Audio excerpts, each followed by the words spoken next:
আসসালামু আলাইকুম রহমতুল্লাহি ওবরকাতুহু। সম্মানিত দর্শক, ডক্টর মোহাম্মদ ইউনূস ক্ষমতা গ্রহণের পরেই তাকে নিয়ে যে কয়জন লোক কন্টিনিউয়াসলি সমালোচনা করছেন, আমি তাদের মধ্যে একজন। কেন সমালোচনা করেছি বা করে যাচ্ছি, এর মূল কারণ হলো যে এই ভদ্রলোক অনেক বড় মাপের মানুষ, প্রাজ্ঞ, দেশ বিদেশ ভ্রমণ করা মানুষ এবং আমার সঙ্গে তার সুদীর্ঘকালের পরিচয় এবং সখ্যতা। সমালোচনা করেছি এই কারণে যে তিনি রাজনীতির ব্যাপারে উদাসীন এবং তার যে বাস্তব অভিজ্ঞতা সেটি নেই, এবং তিনি তার আপন কর্মে বেশ স্বাচ্ছন্দ্য অনুভব করেন। অর্থাৎ তিনি গ্রামীণ ব্যাংক চালান, এটাই তার ধ্যান জ্ঞান।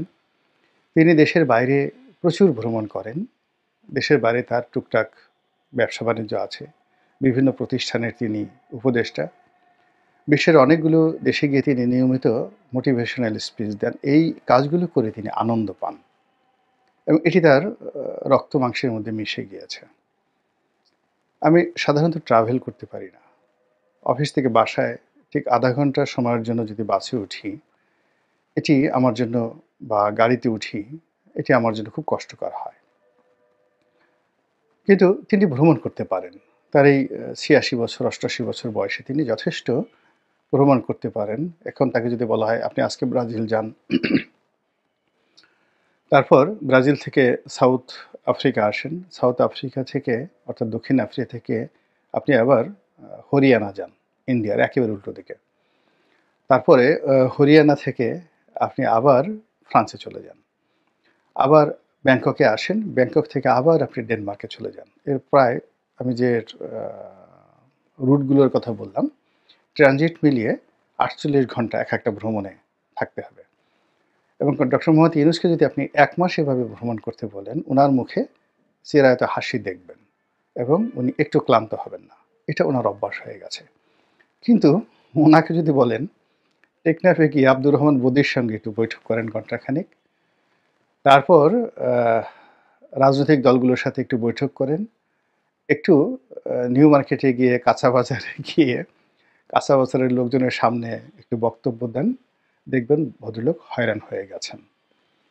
তো এই যে তার যে রাজনীতি বিমুখতা, অথচ রাজনীতি দ্বারা তিনি ক্ষতিগ্রস্ত, আবার রাজনীতির প্রতি তার যে কামনা নেই, এটাও কিন্তু বলা যাচ্ছে না। তো এই কারণে যেহেতু তিনি একটা চেয়ারে বসে গেছেন, ওই চেয়ারটা ওয়ান ওয়ে ট্রাফিক, তিনি ইচ্ছে করলে ওখান থেকে যেতে পারবেন না। এবং তাকে তার এই যে চেয়ারে বসার পরিণতি, সেটা শুভ হোক অশুভ হোক, এই পরিণতি ভোগ করে সেখান থেকে যেতে হবে। তো কাজেই তার একজন শুভার্থী হিসেবে, যেহেতু আমার যতটুকু অভিজ্ঞতা আছে, সেই অভিজ্ঞতা নিয়ে আমি তার সমালোচনা করছি এবং করে যাব, যেন তিনি সতর্ক হন।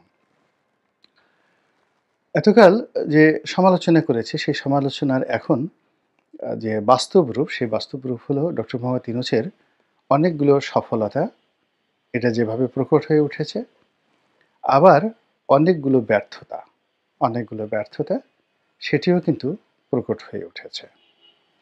তিনি যদি সফল হন, এবং সফল না হওয়া ছাড়া তার রক্ষা নেই, তিনি এবং তার যারা আত্মীয়স্বজন, তার যারা লোকজন, এমনকি গ্রামীণ ব্যাংকের একটা পিয়ন, ড্রাইভার, দারোয়ান থেকে শুরু করে গ্রামীণ ফোনের সকল কর্তা কর্মচারী এবং তার এই উপদেষ্টা মণ্ডলী এবং তাকে সমর্থনকারী যে সমস্ত লোকজন রয়েছেন, বিশ্বাস করেন এ সকল মানুষের কারোর পিঠের চামড়া থাকবে না যদি উনি ব্যর্থ হন।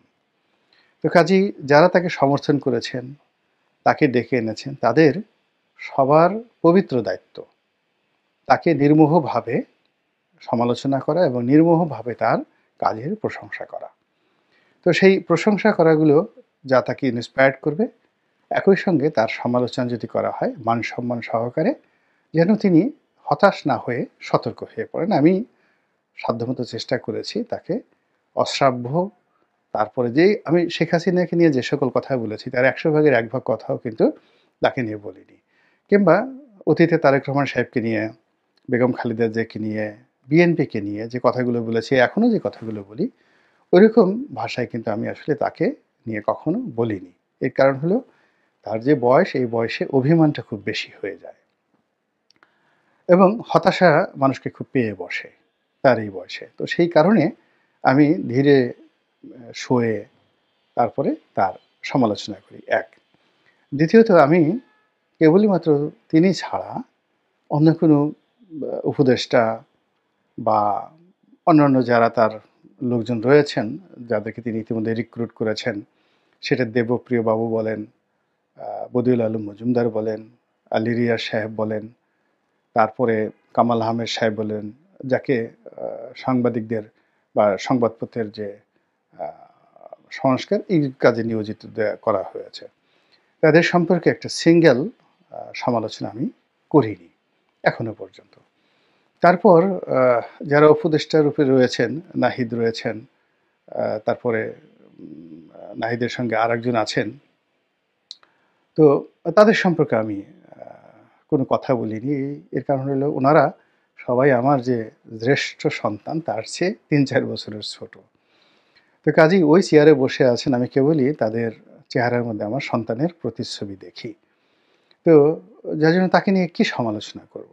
বাইরে যারা আছেন সমন্বয়কদের মধ্যে যারা সিনিয়র, বিশেষ করে উমামা আছেন, তারপরে সার্জিস আছেন, এখন তারপরে আরেকজন ভদ্রলোক আছেন, আমি বারবার শুধু তার নামটা মনে করতে পারি না। এই সময়টাতে তাকে নিয়ে অনেকেই সমালোচনা করেন।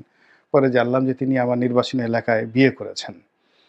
তো এই ভদ্রলোকদের সম্পর্কে, এরাও আমার সন্তানের বয়সী, তাদেরকে নিয়েও আমি এখন পর্যন্ত কোনো সমালোচনা করিনি এবং তাদের কোনো নেগেটিভ কথাবার্তা আমি শুনি না, কখনোই শুনি না। এর কারণ হলো যে আমার জীবন ব্যক্তিগতভাবে একেবারে গত ১৫টি বছরের মধ্যে ১০টি বছর রীতিমতো জাহান্নামের মধ্যে ছিল। তো এই যারা যুবক, যারা জীবনের ঝুঁকি নিয়ে অন্তত শেখ হাসিনা রেজিমের যে একটা অবসান ঘটিয়েছে, ফলে আমার ওই শেখ হাসিনা সংক্রান্ত, আওয়ামী লীগ সংক্রান্ত যে ভীতি ছিল, ভয় ছিল, আতঙ্ক ছিল, অস্বস্তি ছিল, সেই কারণে আমি আসলে তাদের সকলের প্রতি কৃতজ্ঞ। ২ নম্বর হলো যে যারা এই মুহূর্তে উপদেষ্টা হয়েছেন, আপনারা সবাই জানেন যে এখন এটা ওপেন সিক্রেট হয়ে গেছে যে প্রথম দিকে ডক্টর মোহাম্মদ ইউনূস বা সেনাবাহিনীর পক্ষ থেকে একটি জাতীয় সরকার করার চেষ্টা করা হচ্ছিল এবং রাজনৈতিক দলগুলো থেকে প্রতিনিধি নিয়ে একটা বড় আকারে সরকার পরিচালনা করার একটা চেষ্টা ছিল এবং সে ধরনের জাতীয় সরকার হলে রাজনৈতিক যারা লোকজন আছেন তারা অনেকেই অন্তর্ভুক্ত হতেন এবং সেখানে হয়তো আমিও হতাম, কিন্তু রাজনৈতিক দলগুলো সেটা গ্রহণ করেনি। এর কারণ হলো যখনই একটা জাতীয় সরকার গঠিত হতো, এই নির্বাচন করা থেকে শুরু করে বর্তমান যা কিছু হচ্ছে সব কিছুর জন্য সেই জাতীয় সরকার দায়ী হতো এবং রাজনৈতিক দলগুলো এখন যেভাবে কথা বলছে ওভাবে বলতে পারেনি। তো যেহেতু রাজনৈতিক দলগুলো স্বল্পতম সময়ের জন্য ১ বছর ২ বছরের জন্য ক্ষমতা পেতে চায় না, তারপরে যাকে বলা হয় উপদেষ্টা হওয়ার জন্য রাজনৈতিক দলগুলোর, বড় বড় দলগুলোর কারোরই ইচ্ছা ছিল না, তাহলে তো তারা প্রস্তাব গ্রহণ করত। অন্যদিকে আমরা যারা নির্বাচিত হয়ে সংসদ সদস্য হয়েছি, রাষ্ট্রীয় ক্ষমতা ভোগ করেছি, ফলে আমরা এটার সৌন্দর্যটা জানি, আরাম আয়েশ জানি, আবার এটার বিরোধ এবং বিপত্তি জানি।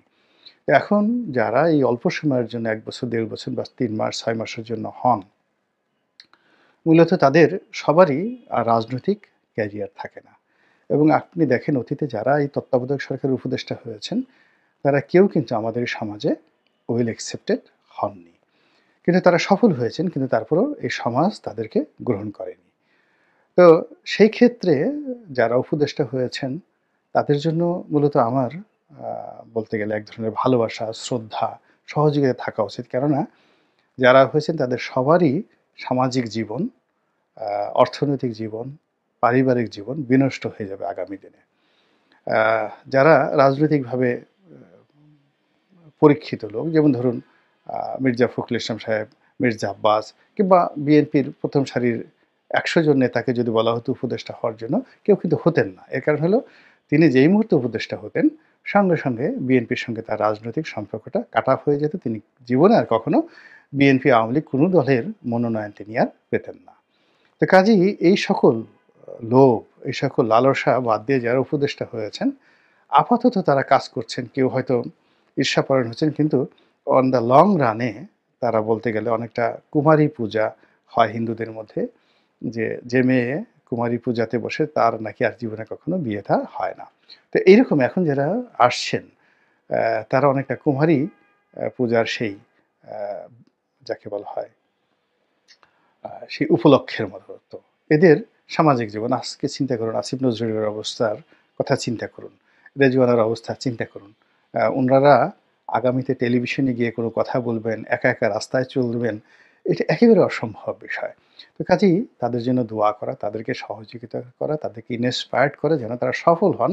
অ্যাট লিস্ট যেন আমরা যারা আবার ক্ষমতায় আসতে চাই আমাদের জন্য একটা পথ করে দিতে পারেন, এতটুকু সহযোগিতা দরকার। তো এজন্য ডক্টর মোহাম্মদ ইউনূসের যে সমালোচনা যেটা করেছি, এটা বিদ্বেষপ্রসূত নয়, এখনো নয়, এবং সেগুলো তাকে সতর্ক করার জন্যেই করেছি। এবং আজকেও আ যে কথাগুলো বলছি সেটা হলো সমালোচনা নয়। তার সফলতার অনেকগুলো আ যাকে বলা হয় সিঁড়ি তিনি ইতিমধ্যে তৈরি করে ফেলেছেন। আমাদের যে ব্যাংকগুলো, সেই ব্যাংকগুলোতে আসলে অনেকগুলো ৮ থেকে ১০ টা ব্যাংক পুরো মাত্রায় দেউলিয়া হয়ে গেছে। তো তিনি ইচ্ছা করলে কিন্তু এই ১০ টি ব্যাংককে দেউলিয়া ঘোষণা করতে পারতেন। দায়-দায়িত্ব তার হতো না। দায়-দায়িত্ব হতো যাকে বলা হয় শেখ হাসিনার। আর যত ঝামেলায় পড়তেন মালিক এবং যারা গ্রাহক তারা। কিন্তু তিনি ঝুঁকি নিয়ে এই ব্যাংকগুলোকে এখন পর্যন্ত বাঁচিয়ে রেখে মূল স্রোতের সঙ্গে অ্যাডজাস্ট করার চেষ্টা করছেন। এটা একটা বিরাট সফলতা। দেশে ডলার সংকট কমেছে। আ তারপর দেশে ফরেন রিজার্ভ বেড়েছে। আমদানিতে একটা গতি এসেছে। আমদানিতে গতি এসেছে এবং এক্সপোর্ট আ যে আপনি এক্সপোর্ট প্রমোশন ব্যুরোর যে রিপোর্ট, আপনি দেখবেন যে এক্সপোর্টটা কিন্তু ঘুরে দাঁড়িয়েছে এবং নতুন কোনো বিনিয়োগ হয়নি। আ তারপরে বিদেশি বিনিয়োগ যেটা ফরেন ডাইরেক্ট বিনিয়োগ বলে, সেগুলো হয়নি। কিন্তু আ তারপরে এক্সপোর্ট বেড়েছে, আমদানিও বেড়েছে। আয়করের অবস্থা ভালো না, এটা সত্য। আ এটাও হয়তো ঠিক হয়ে যাবে। সবচেয়ে বড় বিষয়টি ডক্টর মোহাম্মদ ইউনূস সরকারের সফলতা হলো, সরকার নিজে উদ্যোগী হয়ে এই সরকারের যারা কর্তা ব্যক্তি, প্রতিহিংসা পরায়ণ হয়ে কাউকে আক্রমণ করেননি, কারো বিরুদ্ধে নিজেরা মামলা দেননি এবং সরাসরি এটা ডক্টর ইউনূসের নির্দেশে হয়েছে, আসিফ নজরুলের নির্দেশে হয়েছে। এমন কোনো যে রাষ্ট্রীয় কুকর্ম এখন পর্যন্ত আমরা দেখিনি। যেগুলো মামলা মোকদ্দমা হয়েছে এর সবই রাজনৈতিক এবং এর সঙ্গে রাজনৈতিক পান্ডা, গুন্ডা, বদমাইশ লোকজন জড়িত এবং ওটা নিয়ন্ত্রণ করার ক্ষমতা ডক্টর ইউনূস তো দূরের কথা, ওখানে নেপোলিয়ন বোনাপার্ট আসলেও এই অল্প সময়ের মধ্যে সেটা সম্ভব ছিল না। তো এই যে সরকার এখনো পর্যন্ত প্রতিহিংসা পরায়ণ হননি, কিংবা ডক্টর মোহাম্মদ ইউনূস নিজে ক্ষতিগ্রস্ত হয়েছেন, সেই ক্ষতির জন্য তিনি ঠিক ওইভাবে আ শেখ হাসিনা যেভাবে আক্রমণাত্মক ভাষায় কথা বলতেন, তো সেইভাবে তিনি এখন পর্যন্ত কথা বলেননি। এগুলো খুবই প্রশংসার দাবিদার। এরপর হলো সরকার যেটা করছে সেটা হলো পাবলিক সেন্টিমেন্টকে কিন্তু আ তারা পাত্তা দেওয়ার চেষ্টা করছে। সেটা একজন ইউটিউবার বলুন, কিংবা ফেসবুকে একটা স্ট্যাটাস হোক, কিংবা ছাত্র জনতা সচিবালয়ের সামনে যখন আসেন, এদের কারোর সঙ্গে কিন্তু সরকার নিষ্ঠুরতা দেখাচ্ছে না। এটা আপনাকে দুর্বলতা বলতে পারেন। কিন্তু নিষ্ঠুরতা দেখাতে যদি তারা চাইতেন, এটা কিন্তু দেখানো যেত। আ আমাদের দেশে ইতিহাস হলো যে যতই বলেন না কেন, আ আসলে রাষ্ট্রীয় বাহিনীর সামনে কেউ দাঁড়াতে পারে না। তো সেই নিষ্ঠুরতা সরকার এখনো পর্যন্ত দেখায়নি। এরপর রাষ্ট্রীয় কতগুলো বাহিনী যেমন ডিবি, তারপরে আ ডিজিএফআই, এনএসআই, এই বাহিনীগুলোর যে দৌরত্ব ছিল, বিশেষ করে বিভিন্ন জায়গাতে তারা যে সমস্ত অপকর্ম করেছে শেখ হাসিনার জমানাতে, এখনো পর্যন্ত এই জমানাতে গত ৫-৬ মাসে এই বাহিনীগুলোর আ যাকে বলা হয় অপতৎপরতা আমরা দেখতে পাইনি। একটা ক্রস ফায়ার এখন পর্যন্ত হয়নি এই ৫ মাসে। তো এইগুলোকে যদি তিনি মূল থিম হিসেবে ধরেন, তার সঙ্গে, সঙ্গে আরও বলার মতো আরও অনেক কিছু আছে। শুধুমাত্র আইনশৃঙ্খলা আ রক্ষা করা এবং নব্য চাঁদাবাজদের, বেশি না, সারা বাংলাদেশে ৪-৫০০ লোককে যদি অ্যারেস্ট করা হয়, আ একটু যাকে বলা হয় শাস্তি দেওয়া হয়, আমার মনে হয় ডক্টর মোহাম্মদ ইউনূসের যে আ ভাবমূর্তি, সেই ভাবমূর্তিটা রাতারাতি ১৮০ ডিগ্রি অ্যাঙ্গেলে ঘুরে যাবে। অর্থাৎ এখন তাকে সবাই যেভাবে দুলাভাই মনে করছেন, মামা মনে করছেন, তাকে খুব চিপ মনে করছেন, তার তো কিছু করার দরকার নেই। আল্টিমেটলি বাংলাদেশের ৪০০ বা ৫০০ টি উপজেলা বা ৬৪ টি জেলা, আ প্রত্যেকটা উপজেলা এবং জেলাতে অন্ততপক্ষে ৪ থেকে ৫ জন লোক ইতিমধ্যে গণধিকৃত হয়ে গেছেন গত ৫ মাসে।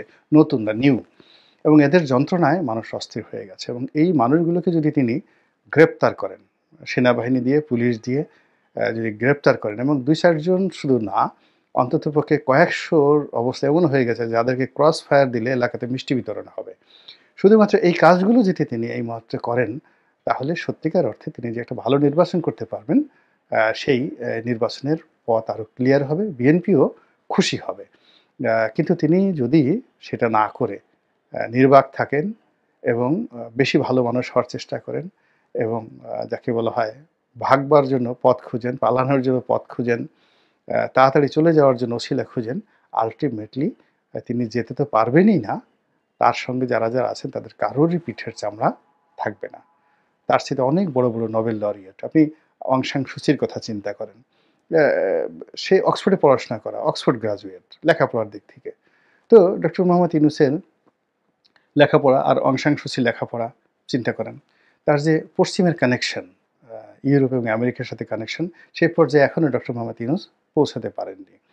এরপর তার যে রাজনৈতিক প্রজ্ঞা, মানে সেই রাজনৈতিক প্রজ্ঞা, কি একটা অবস্থা যে একটা সেনা শাসকের বিরুদ্ধে ৩০ বছর তিনি লড়াই করেছেন। জীবনের বেশিরভাগ সময় তিনি অন্তরীণ কাটিয়েছেন।